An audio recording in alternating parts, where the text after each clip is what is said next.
ჩვენ ძვირფასი სტუმარი გვყავს დღეს ჩვენს ქალაქში და ჩემთვის ნამდვილად პატივი იქნება ამ ადამიანთან ერთად ბათუმის ქუჩებში გასეირნება და ყავის მირთმევა. მაესტრო დავით მაზანაშვილი იქნება დღევანდელი ჩემი გადაცემის სტუმარი. ჯერ ყავა უნდა მოგვიტანოს ერეკლემ. დიახ ბატონ დავით, აი გიახლოვდებით. წავედით ყავის გარეშე. ჩვენი ძვირფასი ოპერატორი მოგვიტანს.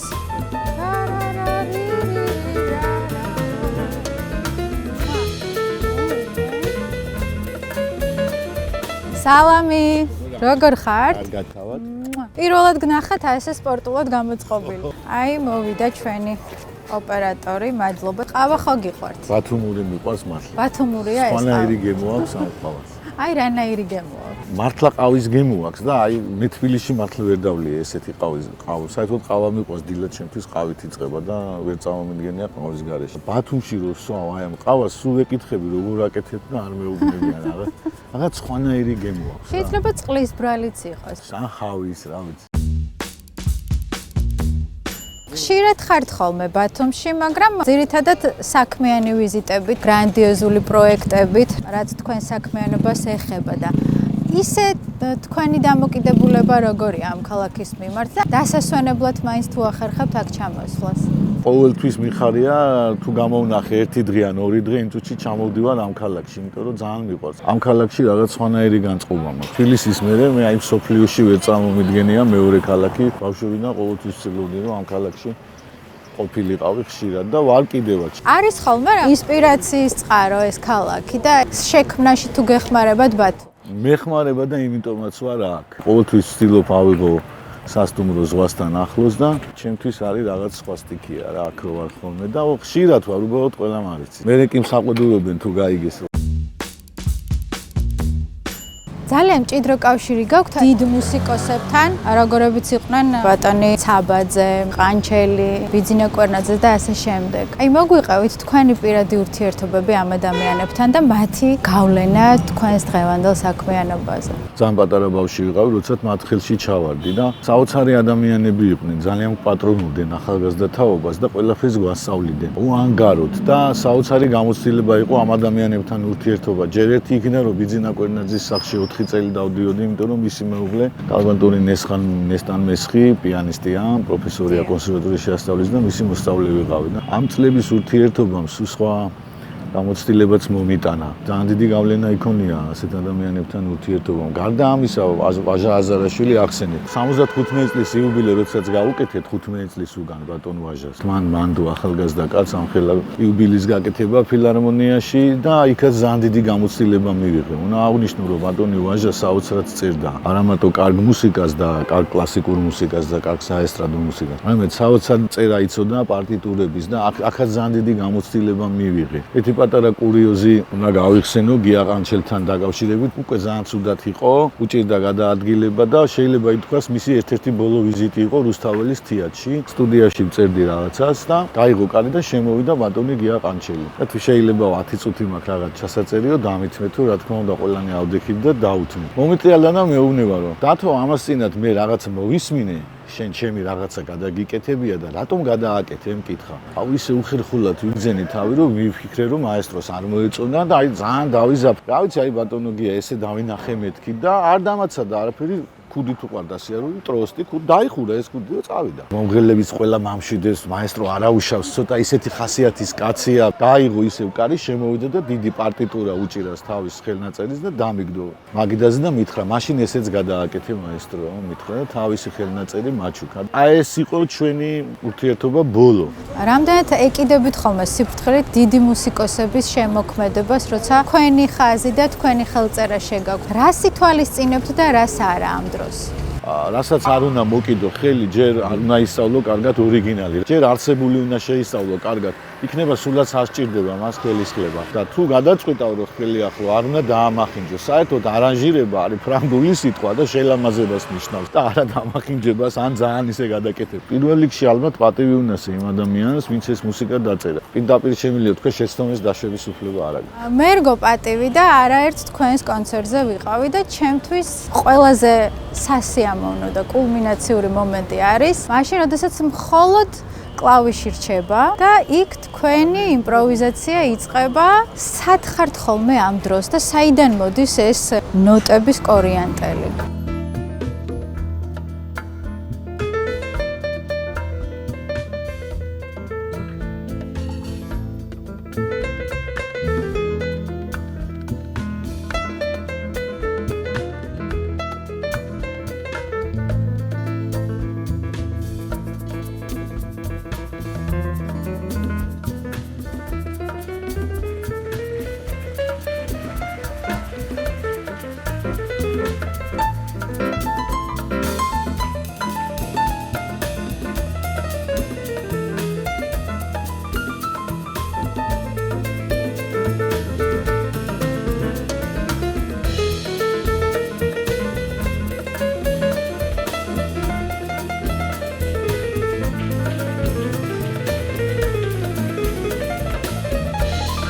თქვენ ბედნიერი ხართ, როცა სცენაზე ხართ და ეს იგრძნობა.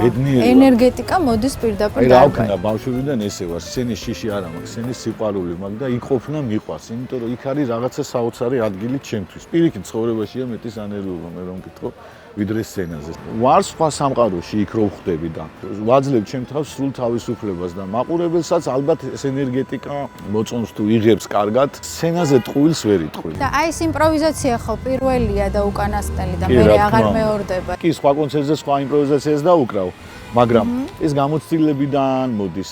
ამას ვერ ახსნი ხე რომ ხატვას თუ დაუსვა კითხვა, ნუ რატო დახატე ამ ფერში, შეიძლება მასაც გაუჭირდეს და გითხრას ეს ფერ ეს რაღაცნაირად მოდის. მე მგონია რომ ყველა ადამიანი ნიჭიერია თავისებურად რაღაც სფეროებში. მე ხა ვერცეთ სხვა სფეროში ვერაფერი არ ვიცი. მე ვიცი მხოლოდ ჩემი საქმე. აი 3 წლის ასაკიდან დავჯექი ინსტრუმენტსა და მე ჩემთვის სხვა არჩევანი არ იყო. როცა მიზანი გაქვს, მე უკვე ამ მიზანს რა საათების დაჭირდება 8 თუ 18 იმას აკეთებ. მე 8 მჭირდებოდა, ვიღაცას 3 მჭირდება, ვიღაცას 11. ეს უკვე ინდივიდუალურია, ხო კონცერტზე ამას არავინ გეკითხება შენ როგორ ემზადებ. მაგრამ მიზან მე მაინც გონია რომ მიზან დასახული ადამიანი ყოველთვის მიაღწევს წარმატებას. რა არა აქვთ იმ ადამიანებს, ვისაც საკუთარი საყვარელი საქმე ჯერ ნაპოვნი არ აქვთ? სხვა გულწრფელად თანაუგზნობ ადამიანებს, ვისაც ჯერ არ უპოვია პროფესია. მე ღმათ მწავ. მე ღმერთმა ყველა ადამიანი ნიჭიერად გააჩინა. უბრალოდ მან თავის თავი ვერ იპოვა. მე ვთვლი რომ გამიმართლა. პედაგოგის ოჯახში დავიბადე, დედაც მუსიკოსია, ჩემი დაც მუსიკოსია და არ ვიცი შეიძლება ამანაც განაპირობას რომ მუსიკამ ესმოდა. თუმცა მიღბალიც არის, იცი ეს სად დაიბადები, როგორ გარემოში, ვის ხელში მოხდები, რა პედაგოგებთან, რა კოლეგებთან. მე ყველაფერში ამაში გამიმართლა. არის ადამიანებს ბევრ შრომობს, მაგრამ რაღაცა თვით რეალიზებას ვერ ახდენენ. ხელოვნებაში ადამიანებს ძალიან უჭირთ უცხო ადამიანის მიღება. კონკურენციაც არის, ხო? კონკურენციაც არის, მაგრამ აი მიზანდასახულება იმიტომ ვახსენე. მე მაგალითად ზუსტად ჩავაბარე, რომ დავამთავრე მუსიკალური სასწავლებელი. აი ესე წავედი ჩემი ჩავაბარე, სახში მოვედი, არ მიჯერებდა დედა ჩემი. ჯობია რომ მარტო აკეთო საქმე, ესე მგონია, ვიდრე დახმარებების იმედი გქონდეს. თუმცა პედაგოგებში ნამდვილად უნდა გაგიმართლოს. იმ პერიოდში 90-იან წლებში, როდესაც საქართველოში მძვინვარებდა კრიმინალური ენერგიები, ასე ვთქვათ, როგორ მოახერხეთ რეალიზება ზოგადად და ამ ყველაფერში საკუთარი თავის პოვნა? მაშინ როცა ქუჩაში გასვლა საშიში იყო, თქვენ ნოტებით? და ჩემო თაობამ ძართული პერიოდი გავიარე. ბავშვობაში არც ამდენი საშუალება არ იყო, ვთქვათ, ინფორმაციების, მაგრამ რა ვიცი, აი მე მაინც გონია რომ მიზანდასახული რო ხარ რაღაცა რო გინდა ყოველთვის მიაღწევ, ესე მგონია. აი ბარიერები როგორი იყო? იმაზე რთული ვიდრე დღეს არის. დღეს ცოტა გამარტივებულია, იმიტომ რომ ხელმისაწვდომია, საზღვრები გახსნილია, ადვილად დავდივარ. ჩემ ბავშვობაში ვერც ვინატრებდი რომ ამერიკაში მოვხდებოდი, საერთოდ. დღეს ბევრად გამარტივდა. ძალიან ბევრი მიდის სასწავლებლად, აიღებ ბილეთს, გაფრინდები.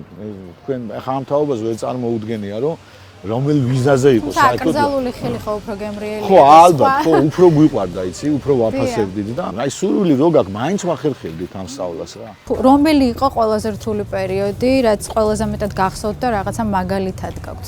ცხოვრებისეულ გამოცდილებად ქცეული. 52 წლის ვარ და ყველაზე რთული ცხოვრებაში მქონდა 3 დღე, როდესაც 99 წელს ნიუ-იორკში ჩავედი, აი ესე სუფთა ხელებით, ალალ ბეძე, 26 წლის უკან.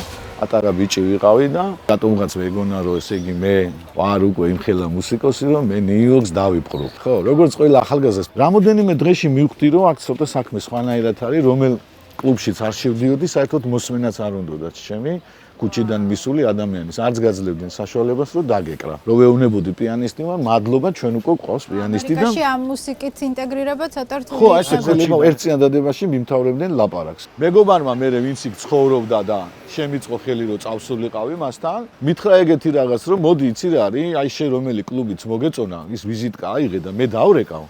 აქ ეგრე ხდება რა და იქნება ადგილი იყოს და როცა ტელეფონით რეკავ, გასაუბრება რაღაცა და მე უკეთესი ინგლისური ვარ და ავიღეს რომელიც ის კლუბი მანჰეტენზე მომეწონა, მეც ესე ძალიან ამბიციურად ყველაზე კაი ჯაზ კლუბი შევარჩიე, მოვუკიდე ამ მერა მენაღლება ვფიქრობ ის დარეკავს და დავარეკინე.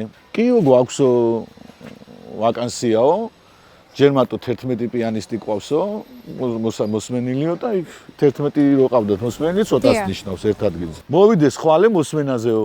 წავედი.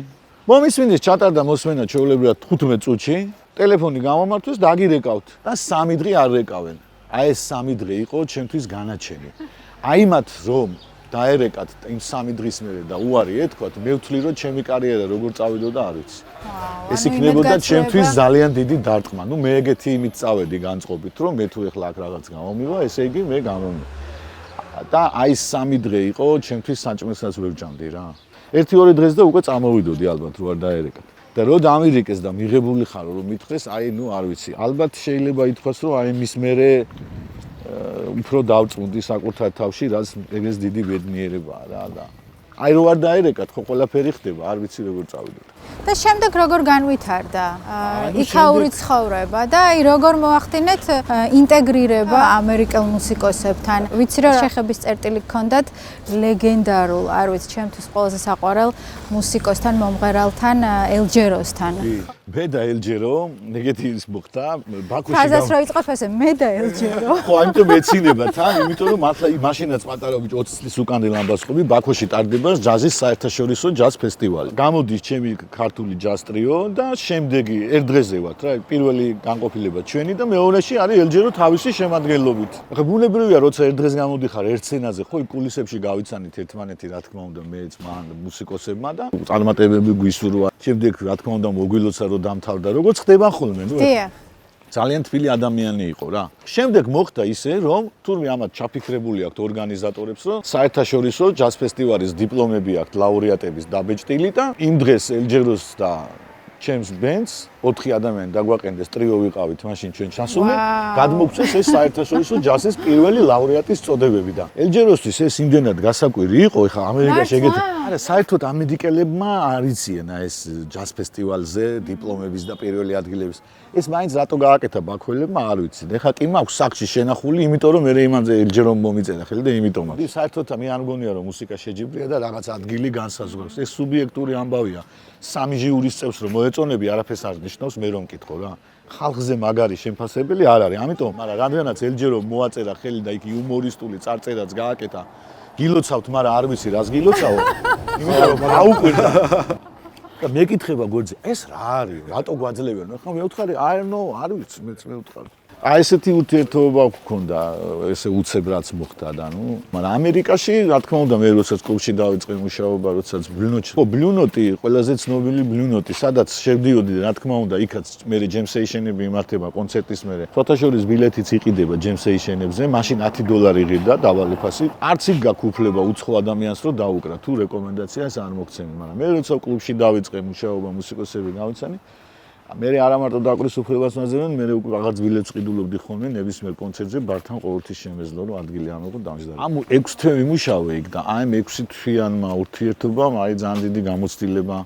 არა მარტო მუსიკალური, საერთოდ ზოგადად ეს სხვა მუსიკაა რა და სოფლიო მუსიკა შემილია თქვა და მე ვთვლი რომ ნიუ-იორკი მაშინ რაღაც სოფლიოს დედაქალაქივით იყო და სხვანაირები არიან ამერიკელები. ეს სხვა ქვეყანაა რა საერთოდ, მართლა თავისუფალი ქვეყანაა ამერიკა. ყველას თავის სამყარო აქვს და მუსიკაშიც ესეა და თქმა უნდა. ყველას თავის სამყარო აქვს, ყველას თავისი ინსტრუმენტი. არავინ არავის ეჯიბრება რა.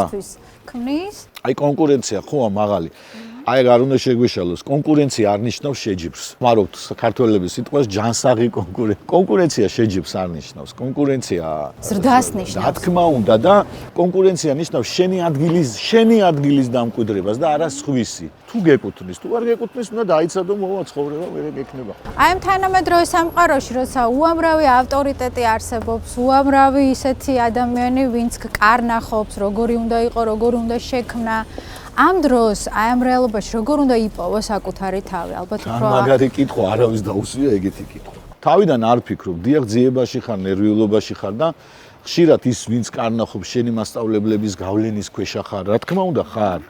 მაგრამ იცი რა არის, აი თუ კი მიხვდები, რომ აი ზუსტად ინდივიდუალობა ის არის, რომ შენი თავი უნდა იპოვო, აი მე იწყება უკვე სხვანაირი შრომა და მე ვცდილობ რომ ამ გავლენებიდან გამოხვიდე. ხო არ შეიძლება რომ მასწავლებელთან იარო, ხო? ამიტომ ყოველთვის უნდა იცოდე დრო, როდის შეწყვიტო. აი ეს ალბათ რაღაც შიშია, ხო? როცა შენი თავის პოვნას გადადებ და აკეთებ იმას, რასაც კარნახობენ ავტორიტეტები. კარგი, ეხლა ერთ რამეს გეტყვით, შიში, აი სცენაზე გითხარით, შიში არა მაქვს და პირიქით ვარ ბედნიერი, მაგრამ როდესაც შემოდის წინადადება, რომ თქვენ შენ უნდა გააკეთო ესა თუ ის პროექტი, სატელევიზიო იქნება, კონცერტი იქნება, იუბილე იქნება, ყველა პროექტის წინ მაქვს საოცარი შიში. აი მაშინ ვიცი გამოქცევა ბათუმში, ვერ მოვიშორე ეს შეგრძნება. ვერ წარმომიდგენია. კი, ვერ მოვიშორე დღემდე ეს შეგრძნება, რომ მოვკიდებ რამე ახალ ხეს, სულ ფიქრობ რამოდენიმე დღე მე ეს გამომივა თუ არ გამომივა. გაკეთების პროცესში ნერვიულობ. თუ გავაკეთე, მე არაფერი არ მაქვს სანერვიულო, გავდივარ და ვიცი რასაც ვაკეთებ და ვარ ბედნიერი.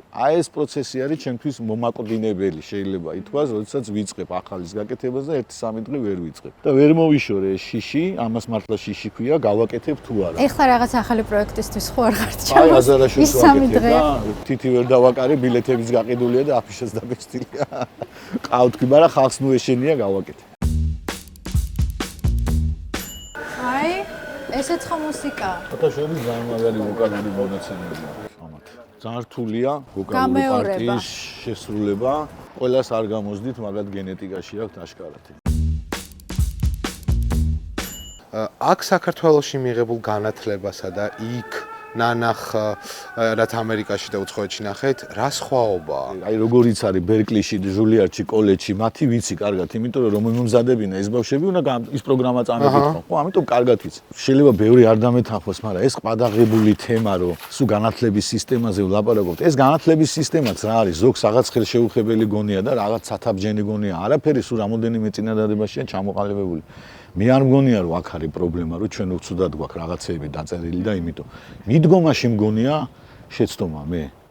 ისევე როგორც მუსიკაში რო დაუკვირდეთ, თუ როიალი იცით, სულ 7 ნოტია რა. 7 ძირითადი აკორდი ვამბობთ და აქედან მოდის ყველაფერი რა.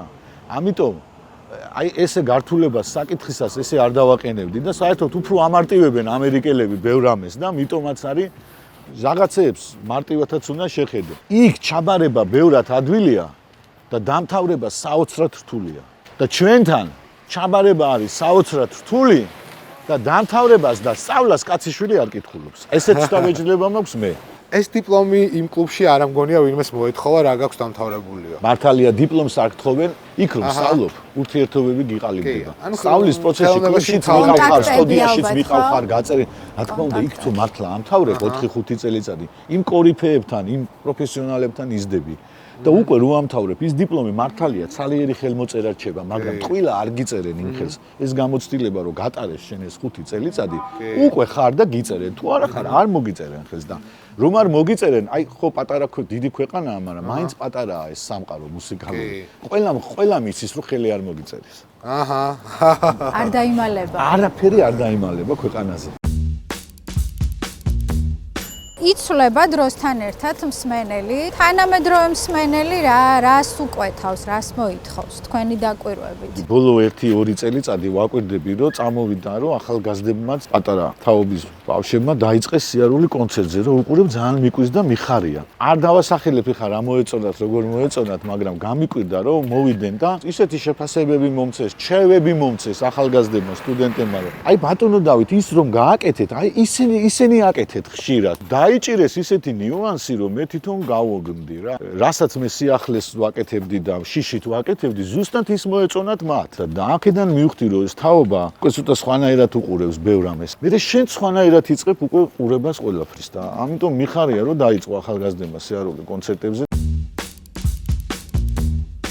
ჯაზური მუსიკის კავშირი როგორია ქართულ მოტივებთან და ამ ბოლო დროს ძალიან ხშირად მესმის ქართულ მოტივებზე ჯაზური იმპროვიზაციები, რაც ძალიან მომწონს მე პირადად. საერთოდ ჯაზი რამდენადაც თავისუფალია, ესეთია განმარტება აქვს იმდენად თვეზის ჩარჩოებში. აი ეგეთი განმარტება.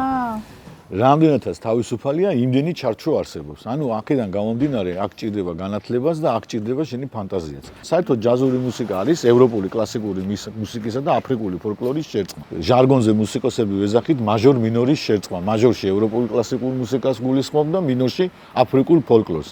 სპირიჩუალსები, საგალობლები რო წამოვიდა, ზუსტად მათ მინორული ხასიათის სიმღერები იმიტომ ჰქონდათ, რომ სასულიერო მუსიკა. სულ მონობაში ატარებდნენ არა და სულ მინორულ სიმღერებს ღეროდნენ. საგალობლებს, მათი საეკლესიო სპირიჩუალსებს ვეძახდით ჩვენ და ამიტომაც მოხდა და მაჟორში იყო აი ეს ევროპული კლასიკური მუსიკა და მართლა ესე მოხდა ჰარმონია, ხა ვინც ისწავლა ჯაზური და თანამედროვე ის დამეთანხმება, რომ მაჟორის და მინორის სინთეზით მივიღეთ აბსოლუტურად სულ სხვა გამები, სულ სხვა კილოები და შენ შეგიძლია ნებისმიერი ნაწარმოები აიღო მათ შორის ქართული სიმღერა დაამუშავო შენი გემოვნები. ეს მე ძალიან დამეხმარა. ეს განათლება ჯაზური მუსიკის. შემდეგ უკვე როდესაც კიდებ ხელს, თუმცა კიდე ერთხელ მოტივი, ხასიათი არ უნდა დაუკარგო იმ მუსიკას, რომელსაც მოკიდებ ხელს. შეიძლება ბევრმა არ იცის, ბაღს ძალიან ცოტა ქონდა თავისი პირადი ნაწარმოები. გერმანული ხალხური მუსიკიდან იღებდა თემებს, იმიტომ ქვია ბახის პრელუდიო და ფუგებს ვარიაციები, რომ აი ეს ვარიაციები იმიტომ დაარქვა იმ კაცმა, რომ აი ხალხური მუსიკის თემებზე ქონდა ვარიაციები შექმნილი. ვახი იყო ერთ-ერთი მაგარი იმპროვიზატორი მუსიკოსი. ხშირად usmenდი ბახს ამიტომ. ქართული მუსიკას იქეთ რამდენად იცნობენ და ქართული მუსიკის პოტენციალი რამდენადაა, ეხლა რაზეც ვისაუბრეთ, ეხლა ამაში მე დიდ არ ვარ პროფესიონალი, მაგრამ ხა კრიმანჭული ხო კარგია რაღაცა ჩვენი მრავალხმიანობა. კრიმანჭულიც ხო ჯაზია. უფრო გაფიარება ხო შეიძლება რომ გაგვიცნო. მაქვს გეგმა რომ მეტი პოპულარიზაცია გაუწიო ქვეყნის გარეთ ხალხურ მუსიკას, მინდა ხელი მოუკიდო ცოტა სხვანაირად და მივაწოდო მსოფლიოს ისე როგორი ხმას დღეს აქვს. ისე რომ არც ხასიათი დაეკარგოს მას და რაღაც თანამედროვე ჟღერადობაში მოვაქციო. მე არ ვფიქრობ, რომ ფოლკლორს გადაკეთება სჭირდება. ფოლკლორი დარჩება ფოლკლორად. უბრალოდ მე მინდა რომ განვითარება მაინც განვითარება საჭიროა და მე მინდა რომ აი მოვკიდო ხელი რომელიმე ხალხურ სიმღერას და რაღაცა ჩემებური ვერსიით დავამუშავო და ეს იქნება ჩემებური ვერსია და მეტი არაფერი. და ხალხური მუსიკა გვაქვს უნიკალური. ჩვენნაირი პოლიფონია ხალხურ მუსიკაში არ მოიძებნება მეორე რა. რომელი ჟანრი იყიდება დღეს ყველაზე უკეთ საქართველოში? შეიძლება ბანალურს ვიტყვი რაღაცას, მაგრამ აი მე ეგეთი სამაქვს ყოველ შემთხვევაში შტაბიჭდილება, რომ რასაც აი სიყვარულით აკეთებ, ყველაფერი იყიდება და ყველაფერს ღებულობს პუბლიკა. აი როდესაც მაყურებელი გზნობს შენ დამოკიდებულებას და ამ სიყვარულს, არა ის მერე გიფასდება რა. რა არის ის მთავარი ნიშა, რაც მუსიკოს ხდის უნიკალურს? მეშიდია ამ სიტყვის უნიკალური ინდივიდუალური ხო ინდივიდუალურობა ალბათ, თუმცა მუსიკოსი მე მგონი არ ფიქრობს ამდენს, ესე მგონია მე.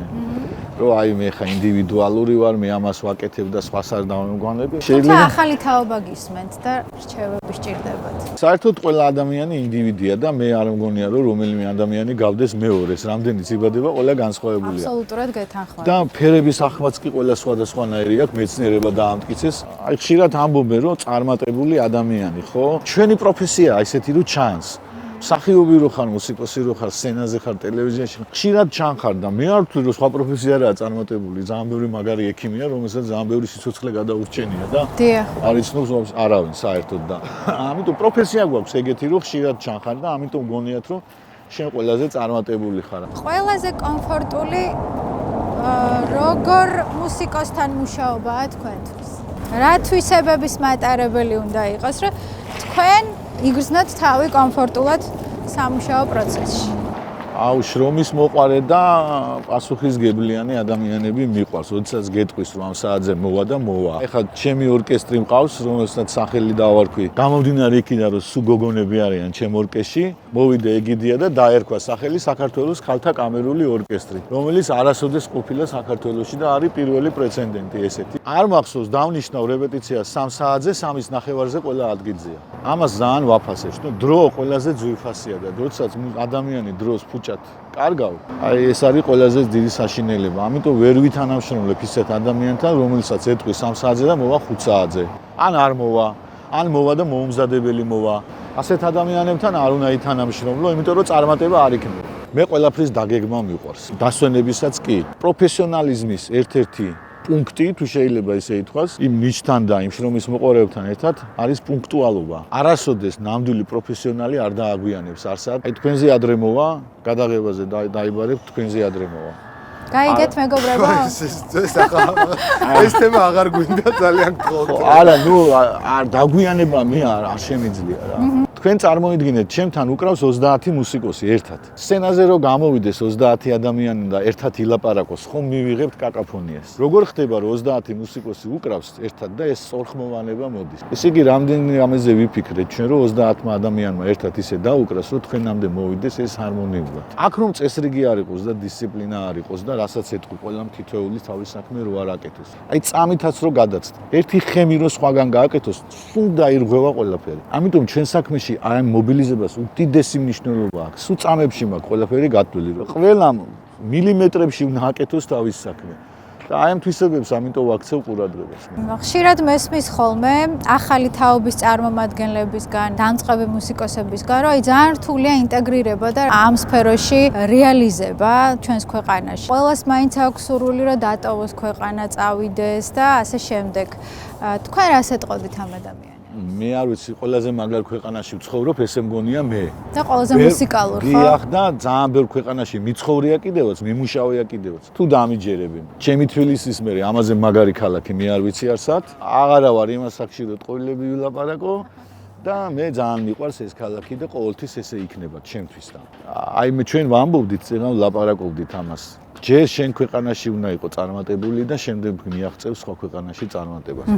თუ საკუთარ ქალაქში ტას არ დაგიკრავენ, მე ესეთი განცდა მაქვს, არც სხვა ქალაქში დაგიკრავენ ტას. თუ ჩვენ რაღაცას წარუმატებლად გავაკეთებთ, პირველ რიგში ჩვენ თავს უნდა დავაბარალოთ და არა იმ 2000 მაყურებელს, რომელიცაც მოეწონება თუ არ მოეწონება. მებია ჩემი მეტყოდა ხოლმე, რომ შენს ქალაქში რო გახვალო, შენ ოჯახს წარმოადგენო და ქვეყნიდან რო გახვალ, შენ ქვეყანას წარმოადგენო. და ეს არის ძალიან დიდი სიბრძნე, ეს ძველების სიბრძნეა რა. თუმცა საქართველო მაინც ცენტრალიზებული ქვეყანაა და ყველაფერი კარგი, საინტერესო და მნიშვნელოვანი დედაქალაქიდან იწყება და შემდეგ ვრცელდება დანარჩენ ქალაქებზე და რეგიონებზე. აი როგორ ფიქრობთ?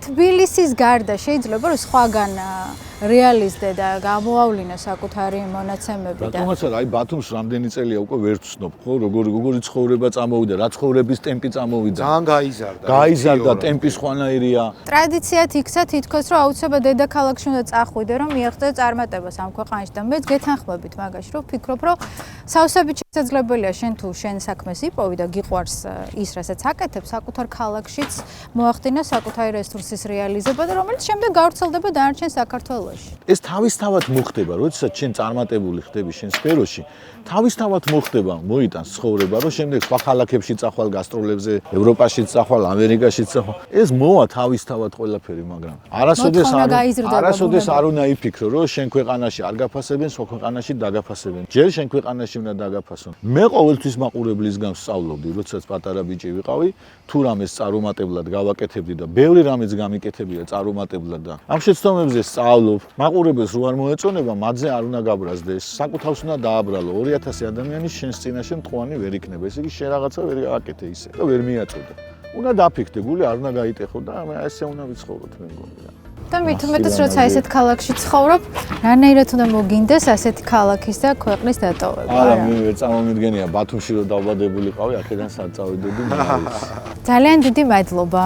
ჩემთვის მართლა პატივი იყო თქვენთან ერთად გასეირნე. ძალიან ხშირად მინდა რომ იყოთ ბათუმში. მადლობა მოწვევისთვის. წარმატებული. ასევე. მადლობა.